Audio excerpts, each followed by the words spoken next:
Welcome to Chad Hates Carbs. Today we're going to do a pancake recipe using Carbquik, so let's get to it. So step one, we've got 2 cups of Carbquik in here. We're going to add in a beaten egg.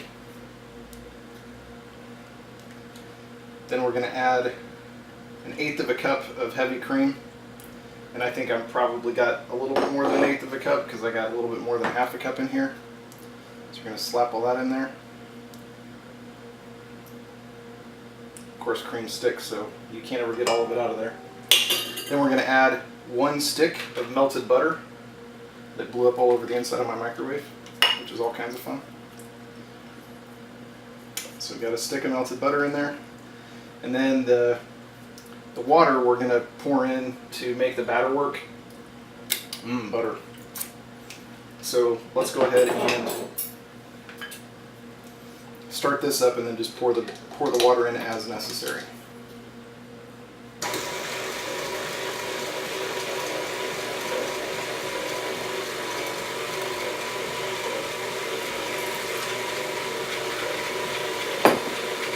And again, kids, don't try this at home. You should never stick a spatula down inside of a mixer. So we've got kind of a it's a little bit watery. Obviously this is not like a dough. This is kind of what you're looking for in a batter.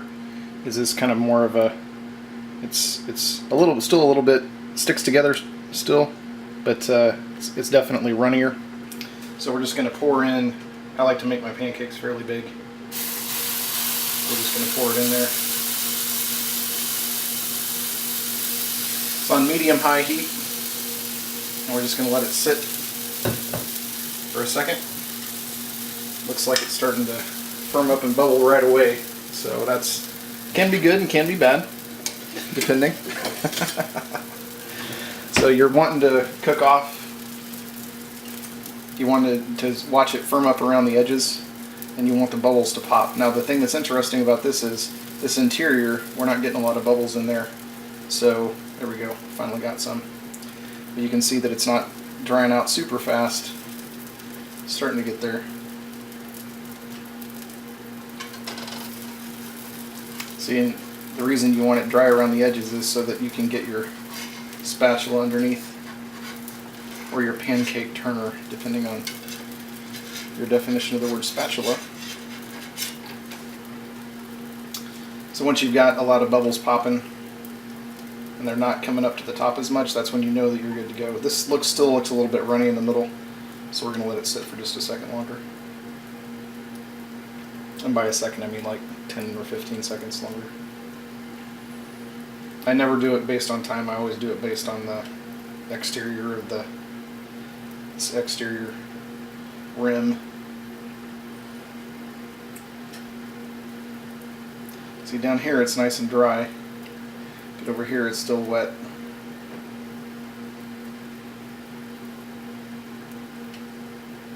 It's kind of like watching paint dry. Okay, it's starting to firm up in here. See how it looks. I can get all the way around it. It's still kind of shifty in the middle, which is what I would expect. Let's flip it. See, that's what happens with that running in the middle.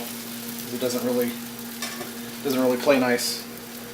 So we're going to let it sit like this for probably another 30 seconds or so, because it's mostly cooked through from this top, which is now the top, which was the bottom.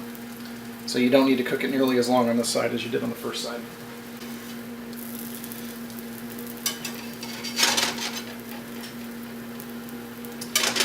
So see, that one's pretty much already done. Let's give it just a few more seconds there. Yeah, you can see it's kind of still got that soggy nature, which I had that problem with the biscuits as well. So let's get some toppings out and try it out here in a second. Okay, so yes, I'm going to use some of this abomination butter on here. Please feel free to comment and tell me how horrible I am for using this kind of butter, but hey, look, it spreads. I hate waiting for butter to be spreadable. And I'm sure Kerrygold is awesome, love it. But my next favorite thing to do is eat Actually, my favorite thing to do is eat peanut butter, not to make people mad in the comments. But I love me some peanut butter on pancakes as well. We're using the generic Walmart sugar-free syrup. Here, I'm going to get a fork. So let's see what this is. These are significantly thinner than the ones that I like to make with almond flour. My almond flour ones are way thicker. These are more like almost like crepes.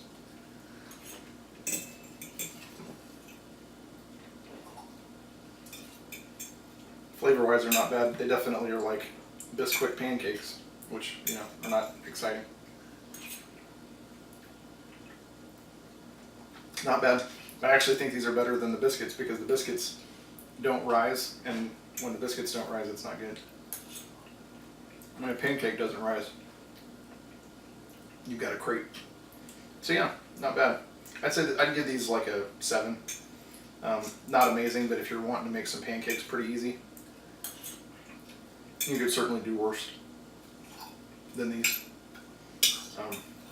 They're kind of bland, not super, like not a lot of flavor to them.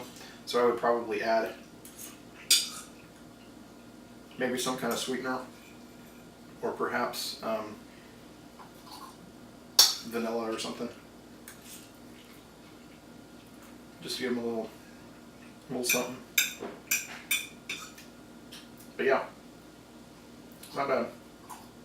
This is probably what the rest of that box of Carbquik is going to be doing, is making pancakes, because, like I said, the biscuits, not exciting. So until next time, thanks for watching. Like and subscribe. I'll see you later.